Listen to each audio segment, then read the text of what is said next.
They do this. The rotating motion of an engine's crankshaft is transmitted to the wheels by the drive shaft. The gearbox changes the number of rotations of the driven wheels during one turn of the crankshaft. In low gear, the output of the engine is high, but the speed is low. In high gear, the car is faster and uses less fuel, but accelerates more slowly. The most common type of engine used in cars is the four-stroke Otto engine. It converts the alternating vertical motion of the pistons into the rotation of the crankshaft. The crankshaft drives the driveshaft and the camshaft through the timing belt.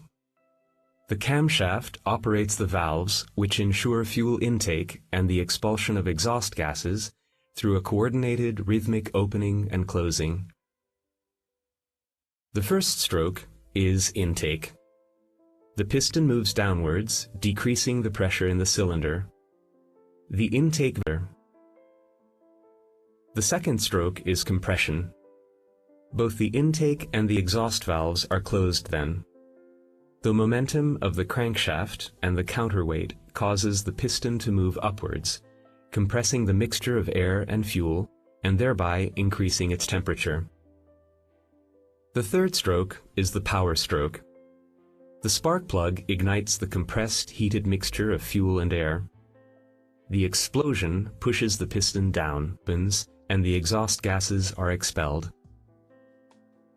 As you can see, the linear motion of the piston is converted into the rotating motion of the crankshaft in the engine.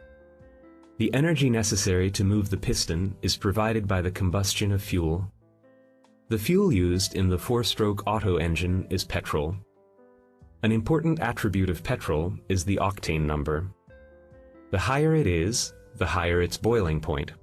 Therefore, it can be compressed more, resulting